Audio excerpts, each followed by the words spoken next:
karena secara pribadi agak kurang sepakat dengan tata kelola pemerintahan hari ini, maka pilihan terakhir saya secara pribadi maupun kelompok itu berada di tim kota kosong. Apa yang membuat Anda ini yakin sehingga menjadi bagian dari tim kota kosong? Ya. Assalamualaikum warahmatullahi wabarakatuh.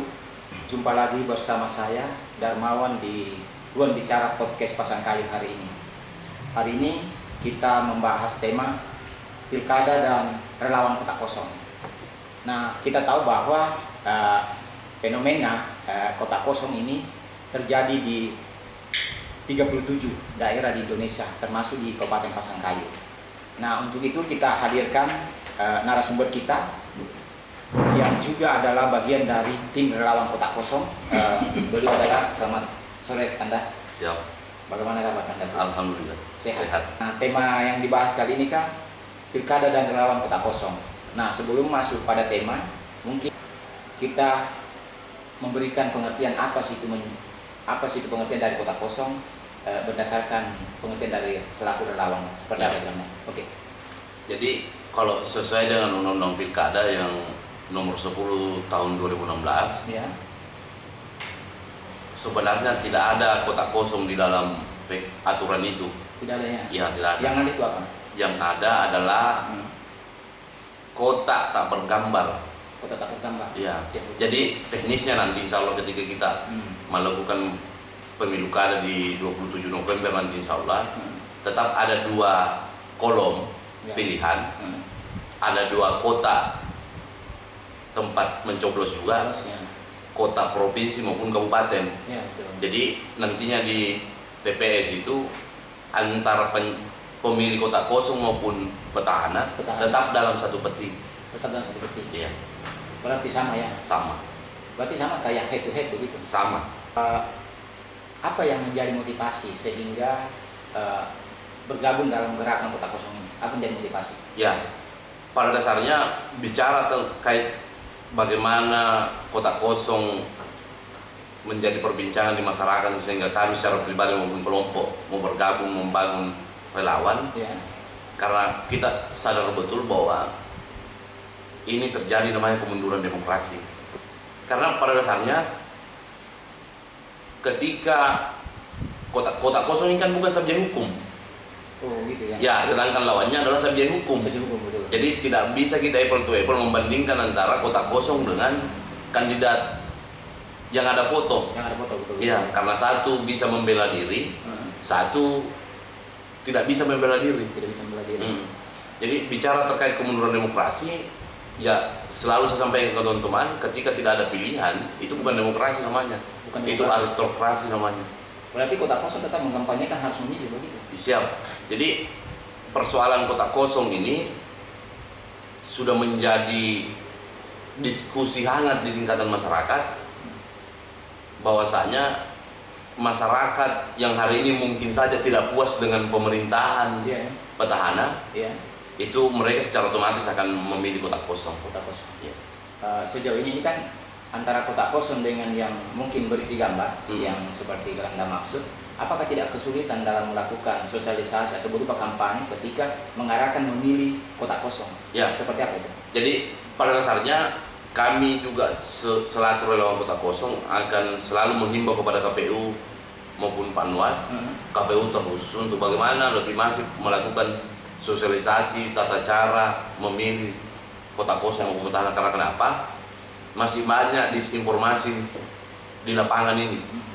Ada yang mengatakan bahwa kita tidak usah datang memilih supaya kota kosong menang, padahal itu sebenarnya keliru. Keliru ya. Kenapa saya katakan keliru? Kata 50+1 itu melekat pada partisipasi, bukan jumlah DPT. Partisipasi. Jadi berapa jumlah yang datang mencoblos, maka di situ dinilai 50+1-nya. Bukan DPT ya? Bukan DPT. Tapi berdasarkan jumlah partisipasi. Bukan jumlah partisipasi. Partisipasi ini maksudnya yang pemilih sah begitu ya? Pemilih sah maupun tidak sah, semua terhitung. Kan bisa jadi ada suara batal, tapi tetap dianggap partisipasi itu. Partisipasi. Iya. Betul. Jika seandainya ini kan sudah mengkampanyekan kota kosong. Siap. Jika seandainya kota kosong anggaplah dia menang, apakah ini tidak akan merugikan masyarakat? Jadi kita kembali kepada Undang-Undang Nomor 10 tadi. Di pasal 45D itu menjelaskan bahwa ketika kota kosong menang, saya jelaskan dulu secara ini ya. Betul. Ketika kota kosong menang, maka ada dua opsi. Pertama yang diberikan kepada kita secara perundangan, kita akan melakukan pilkada ulang di September atau November tahun depan, Ya. atau kita mengikuti pilkada serentak 5 tahun yang akan datang. Itu. Kedua, persoalan masyarakat dirugikan atau tidak dirugikan, Ya. kan banyak juga minta maaf orang-orang petahana yang menjelaskan bahwa ketika ada pemilu ulang, pilkada ataupun pilkada ulang, bahwa katanya biaya pilkada ini mahal. Betul. Ya, saya mau jelaskan bahwa demokrasi memang mahal. Karena hari ini mungkin kita hanya berkorban secara materi, Ya. waktu dan tenaga. Betul. Tapi para pendahulu kita untuk memperjuangkan kata demokrasi ini, mereka banyak mengorbankan nyawa. Rumahnya. Iya, kita ini hanya penikmat saat ini. Dan dengan adanya fenomena kota kosong pada dasarnya, saya menilai secara pribadi, ini tidak ada bedanya kita kembali ke Orde Baru, yang dimana kita disuguhkan Iya. pilihan yang pada dasarnya kita suka tidak suka, sudah itu pilihannya. Ya, jadi makanya karena secara jujur saya secara pribadi agak kurang sepakat dengan tata kelola pemerintahan hari ini, maka pilihan terakhir saya secara pribadi maupun kelompok itu berada di tim kota kosong.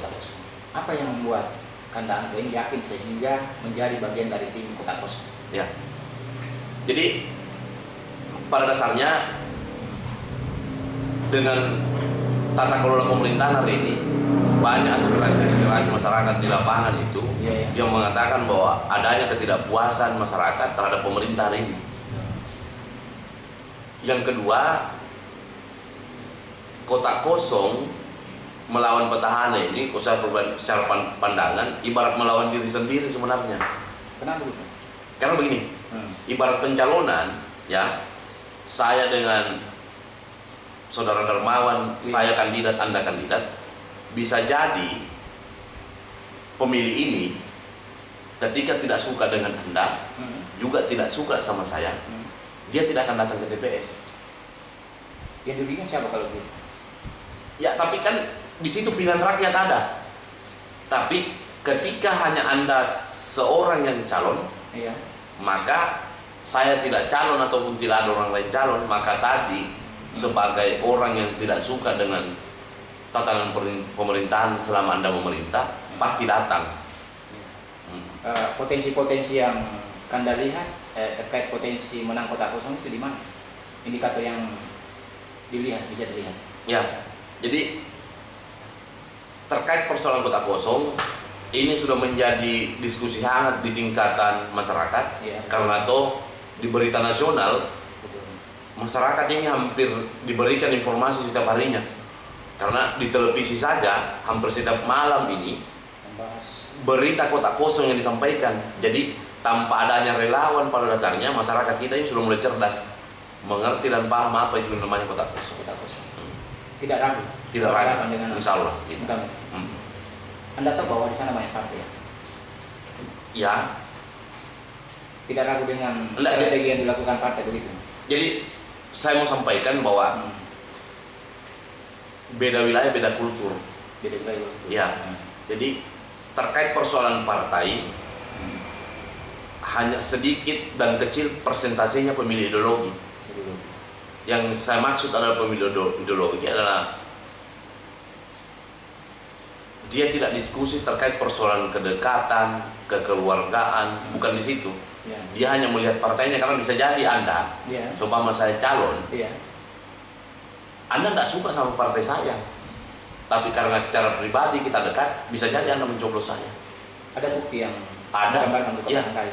Jadi begini, pilkada di 2020, waktu kita melakukan pilcale di 2019, Ya. kita ketahui bersama bahwa partai pemenang pemilu itu adalah Hanura. Bahkan mereka tembus sampai 6 kursi.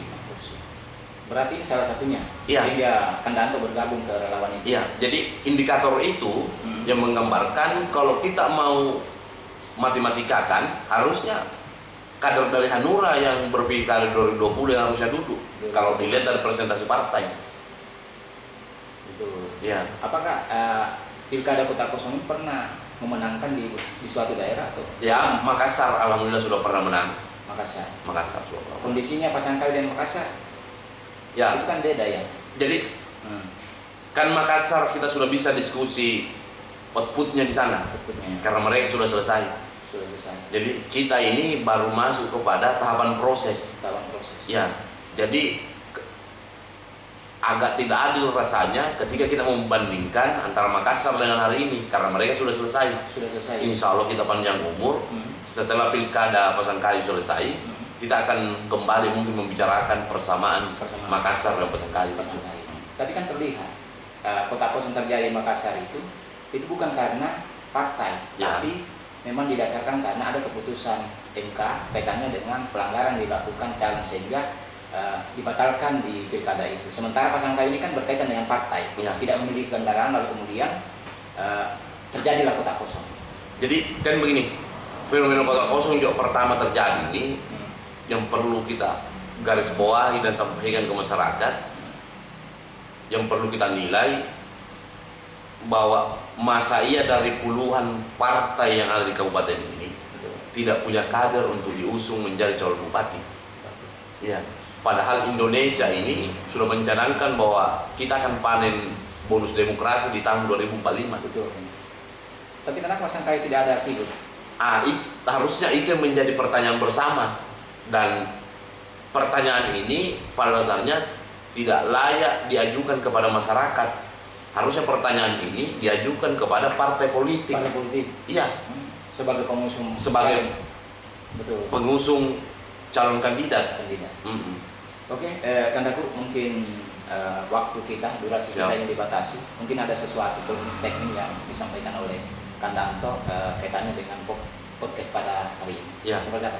Jadi dihimbau kepada seluruh relawan Kota Kosong untuk datang ke TPS di tanggal 27 November nanti. Ya. Jangan tidak datang, harus datang. Ya, karena dengan ketidakdatangan Anda itu sangat mempengaruhi masa depan Kabupaten Pasangkayu. Iya. Kedua, kalau kita ingin melihat Pasangkayu ke depan jauh lebih maju, demokrasinya jauh juga maju, maka saya mengimbau untuk memilih Kota Kosong. Oke, cukup. Oke, demikian itulah tadi bincang kita bersama Kandanto selaku tim relawan Kota Kosong. Terima kasih Kanda atas waktunya telah hadir di Ruang Bicara Podcast Pasangkayu hari ini. Insya Allah kita akan berjumpa di episode berikutnya atau narasumber yang berbeda. Demikian, saya akhiri. Wabillahi taufiq wal hidayah. Assalamualaikum warahmatullahi wabarakatuh.